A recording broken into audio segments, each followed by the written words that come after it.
Salam Eldar müəllim, hər vaxtınız xeyir olsun. Azərbaycan müəlliminin və Təhsil TV-nin dəvətini qəbul elədiyinizə görə təşəkkür edirəm. Mən də təşəkkür edirəm dəvət elədiyiniz üçün.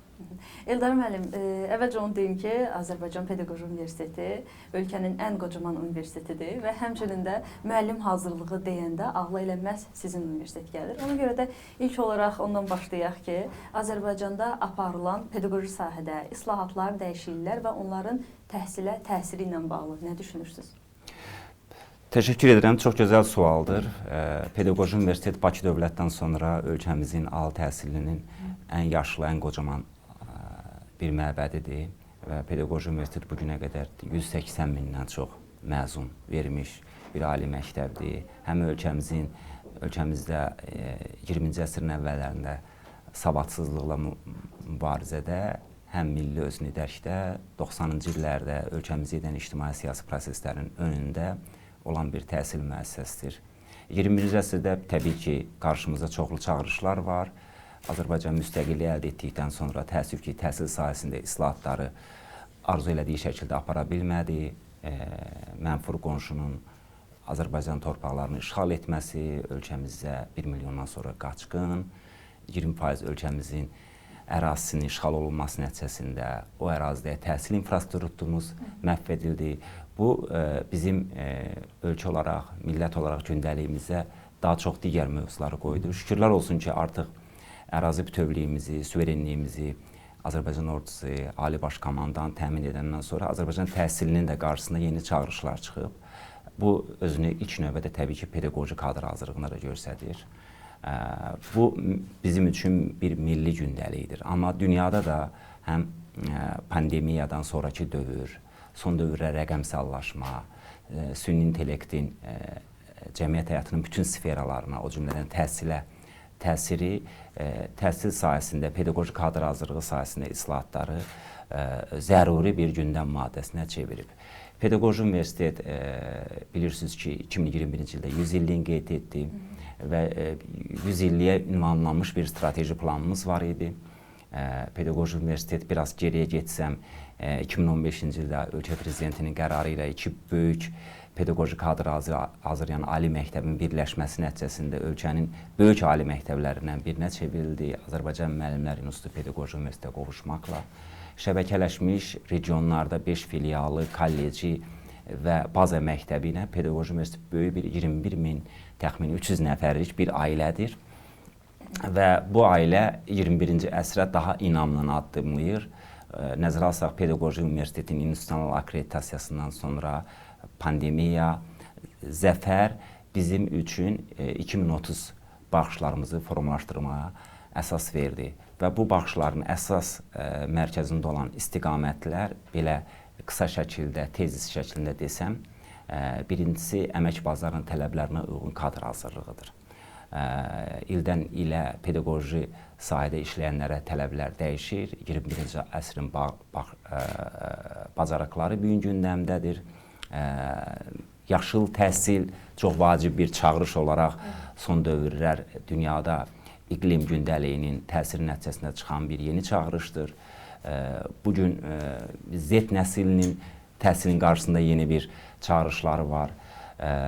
Həyatımızın rəqəmsallaşması, sosial-emosional zəkanın, sosial-emosional təhsil komponentinin özünün yeni bir gündəm olaraq ortaya qoyur.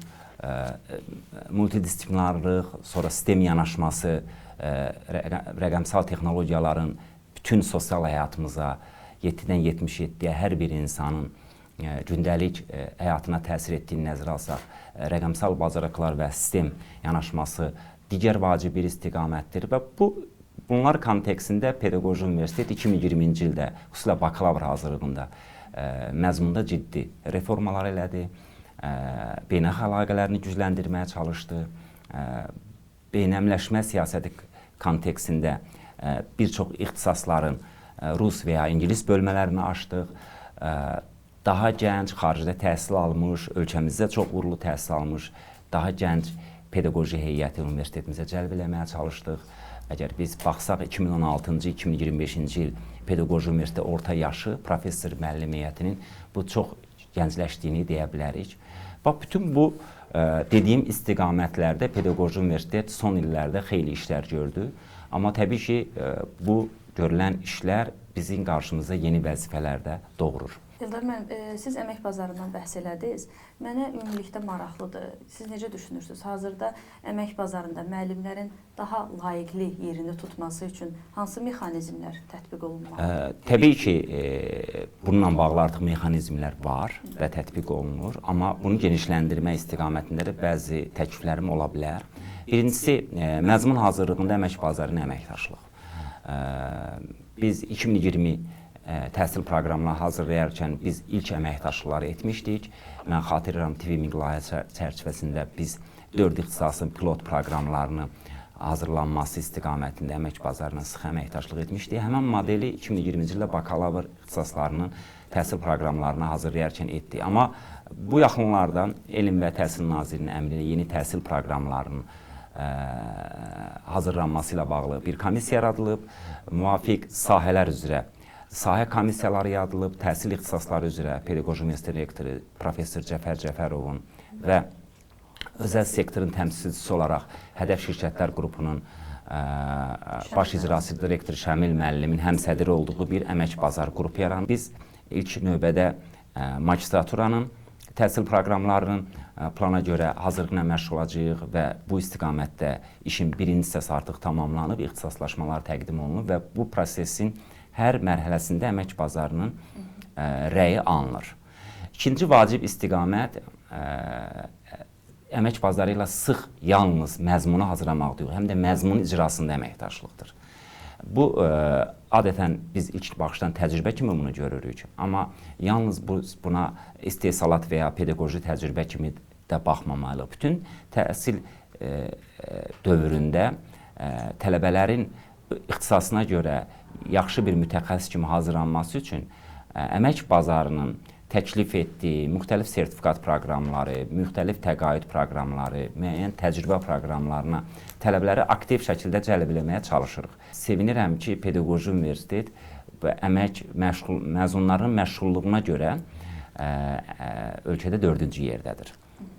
Dövlət İmtahan Mərkəzinin də başqa bir hesabatı var. Dövlət qulluğuna qəbul imtahanlarında ali məktəblərin nəticələrinə görə yenə də Pedaqoji Universitet 4-cü və 5-ci yerləri bölüşür. Yəni ilk baxışda Pedaqoji Universitet yalnız məktəb üçün müəllim hazırlayan ali məktəb olsa da, məzunlarımız dövlət qulluğuna da maraq göstərir və bu baxımdan onların o nəticələrini də biz izləyirik.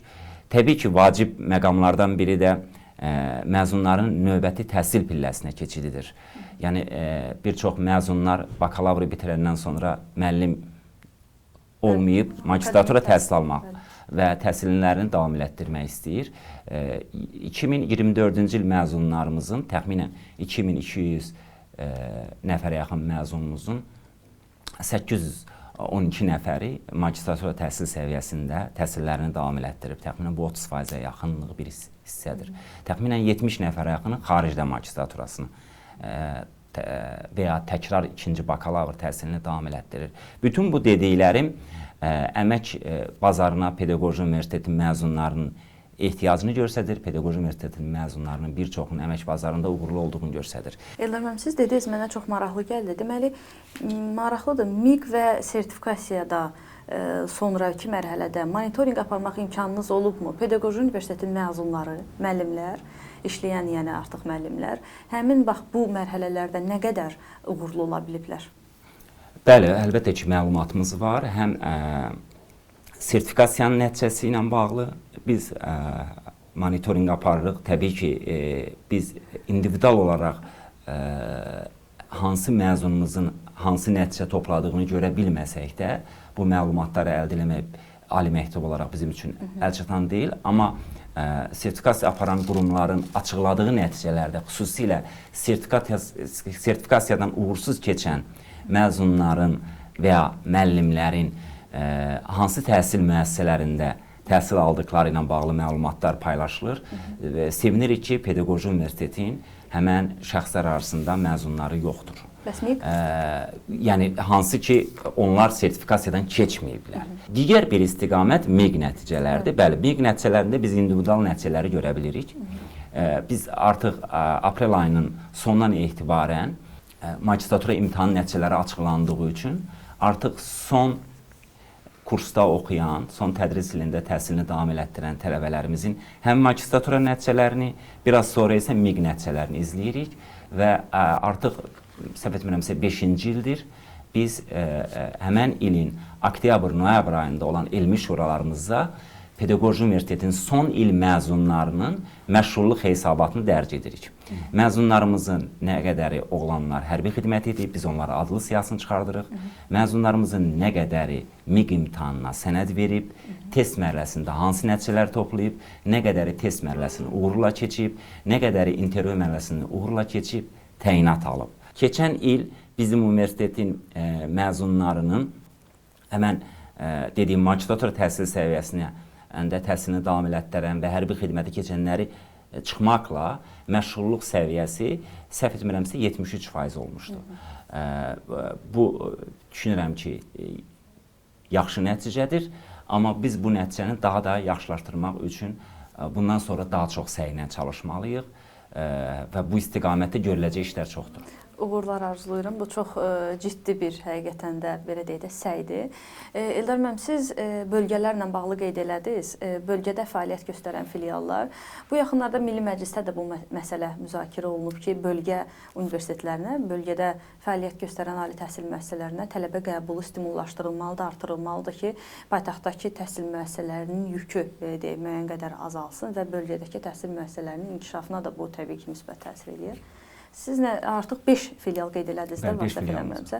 Necə düşünürsünüz? Yəni tələbə qəbulunu stimullaşdırmaq üçün, məsələn, bölgədə yaşayanların elə bölgədə də təhsil, öz əraziləri üzrə təhsil almasını təmin eləmək üçün nələr etməliyik? Hansı proqramlara burada ehtiyac var? Yəni məsələ nədən ibarətdir? Pedaqoji Universitetinin 2030 strategiyası bu yaxında elmi şurada artıq bu 4 fevral 2025-ci ildə təsdiq olunub, bu yaxında ictimaiyyətə açıqlanacaq. 2030 strategiyamızın əsas istiqamətlərdən biri də sizin bu sualınıza cavabında qeyd olunan məqamlardır. Əslində strateji planımızdan sizə bəhs eləmiş olacağam. Pedaqoji Universitet 2015-ci il akkreditasiya nəticələrinə görə qeyri-müəllimlik ixtisaslarının hamısının bağlandığı ali məktəb olub. 2016-cı ildə universitetdə yeni rəhbərləri gəldikdən sonra ADPU 2021 strategiyasında və ADPU indi 2030 strategiyasının əsas istiqamətlərdən biri ondan ibarətdir ki, Pedaqoji Universitetin potensialını və imkanlarını artırmaqla Pedaqoji Universiteti tədricən ölkədə sosial tətbiqi elmlər sahəsində olan bir ali məktəbə keçirmək, çevirmək, transformasiya etmək. Burada birinci vacib məqam ondan ibarətdir ki, bugün ölkəmizdə Dövlət Elm və Təhsil Nazirliyi pedaqoji ixtisaslara qəbul planının ildən ilə optimallaşdırılması yoluna gedir. Dolayısıyla hal-hazırda 21 ali məktəbdə təxminən 10-11 min nəfər hər il bakalavr ixtisasları üzrə pedaqoji fakültələrə qəbul olurlar.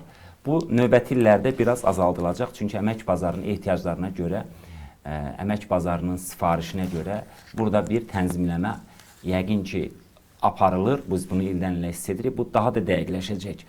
Ona görə də Pedaqoji Universitetin həm beynəlxalq rəqabət mühitində rahat, rəqabət qabiliyyətli ali məktəb olması üçün yalnız pedaqoji kadr hazırlayan ali məktəb olaraq 2030-lara getməsi düşünüləməz.